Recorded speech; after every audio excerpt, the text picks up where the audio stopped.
I hope you like maps, because that's kind of what we are going to talk about, right? Let me just show you one thing that helped me as a source of inspiration for something that I'm going to show you a little bit later, all right? This is a 80s map. I think it was like from around the 80s or so. It's a Washington Post original map, or let's say like it's kind of the base that cartographers used to use, right, to create their pieces before Adobe Illustrator or GIS or any other, right? So they would do using layer by layer of information. They would be adding little by little pieces or bits of information, right? Like this is a Berlin Wall map. So I'm just gonna hand it over here so you guys can take a look closer. So yeah, we are talking about spatial thinking today, right? And how we use it, how we all use it to interact with others, to understand better the world we all live in. I'm gonna talk to you about, for example, I don't know if you are all like, I don't know, people don't like mom stories usually. I just need to tell you this one because it's like it really was like a source of inspiration for me, right? When I'm from Spain, from a little village in the south of Spain, but I used to live in Buenos Aires. I was living there for a few years.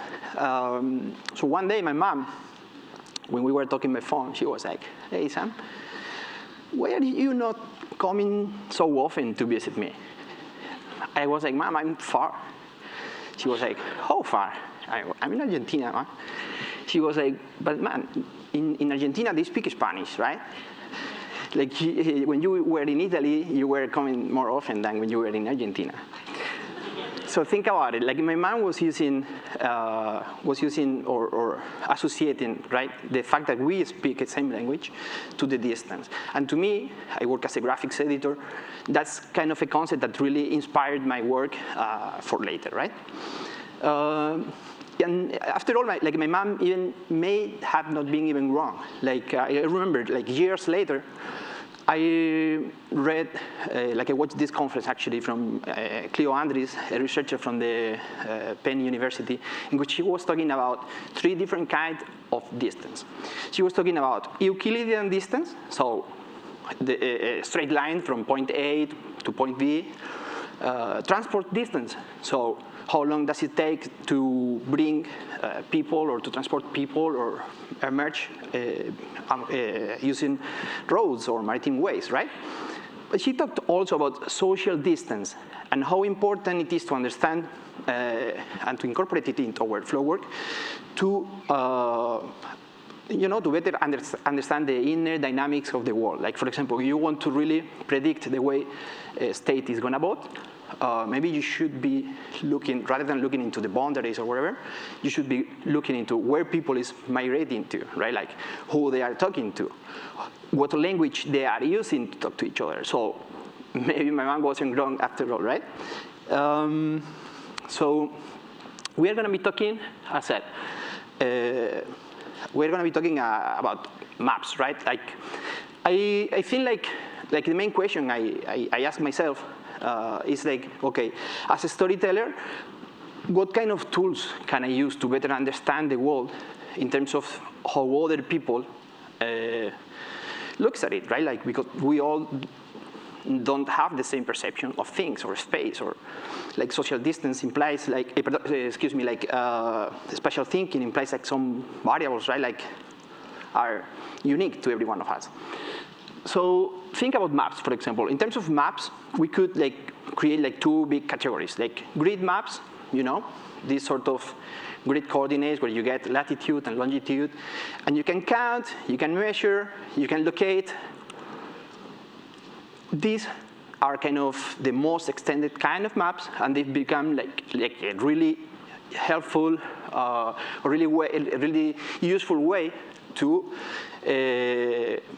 to share the world, like for resources, and to split the world. Like, look at this map, for example, like all those straight boundaries, those straight lines, right? All those little tiny dots, they are like tracking positions of oil tankers around the Arabian Peninsula. But what if we want to really understand concept, as I was explaining, like social distance, right? Like the perceptions of people when we are doing, for example, human research, right?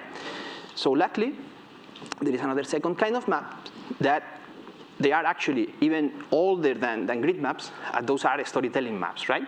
Like they were based on perception. Like, for example, like portolan charts that were used by sailors in the Mediterranean Sea. They would be essentially created along the path of the traveler, right? And they would be limited by the perimeter of the cartographer, all right? So using this as a source of inspiration, I've started to think about how we can use, you know, what we know about maps and the tools we do have so far in terms of you know, understanding better how can we use maps to understand migrations, right? Like I am from the Mediterranean. I am, as I said, like that southern village in the south of Spain is like 1 hour drive from the sea. So I'm gonna be like for the last few months, I've been kind of developing a series of mapping workshops, mapping activities, like with a bunch of experts, including psychologists, sociologists, experts in human research. We've been trying to come up with a series of dynamics in which we could better understand like the different stages of the migratory process, all right? So not only about the journey itself, but also about, you know, like, I don't know, like places, right? Like understanding our relation with every place we arrive, or the kind of clash between expectations and reality, or, you know, our desire to return or to stay.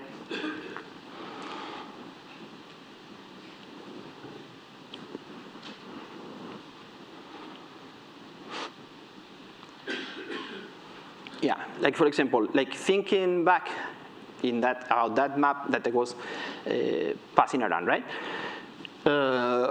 We are using kind of similar code. Like we have been using so far, like a stroke, red stroke to interpret paths. Like for example here, like we will go layer by layer. We are adding information to it, like for example, I don't know, like a pencil. With a pencil, we would add like dimension to the space in terms of dividing the paper by, you know, the regions or the barriers or whatever.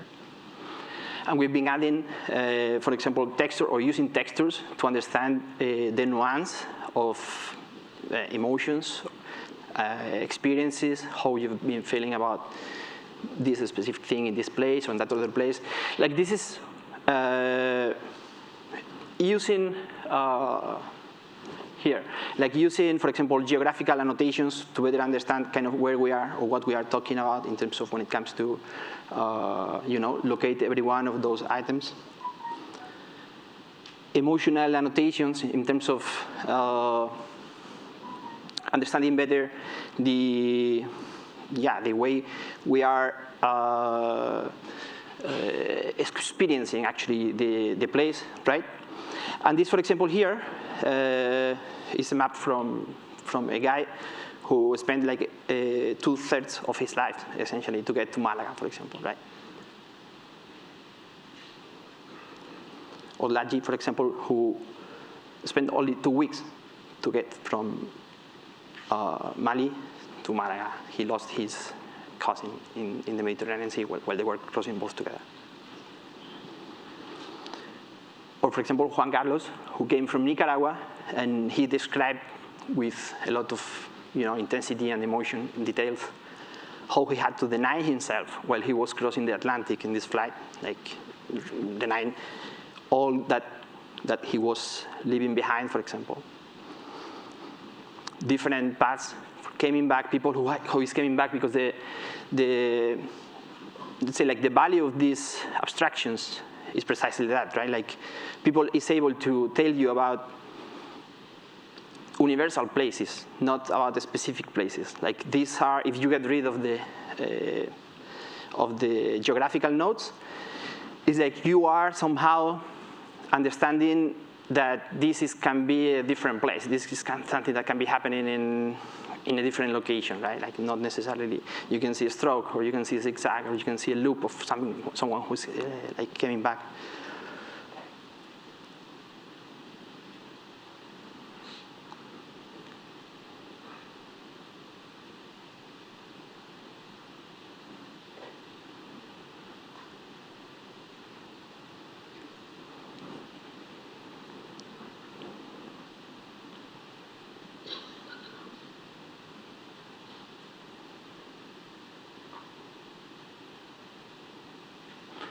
Like in this case, for example, we would talk about barriers within a place.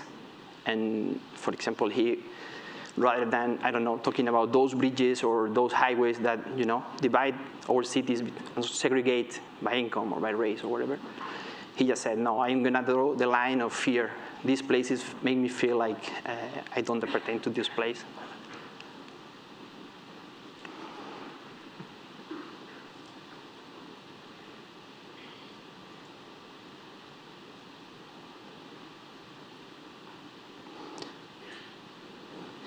Yeah, like at the end of every workshop, essentially what we've been doing so far, it's been like, what we've been doing so far is like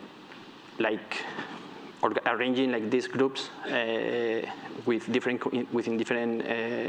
communities with the help of Red Cross, and so far it's been like such a wonderful experience in terms of how this tool has become like a way of bringing to life their stories and to share and to, as I was saying, like to share the like the different patterns and the different what's in common, what's special, like what's unique. At the end of every one of these workshops, in which we are essentially like doing like around a couple hours or so, like then we would start playing with those layers around a light box, and then we start talking about it, right? Then, like for example, something that you're seeing here is like 4 different paths from 4 different people, all converging like in the same place at the same time, right?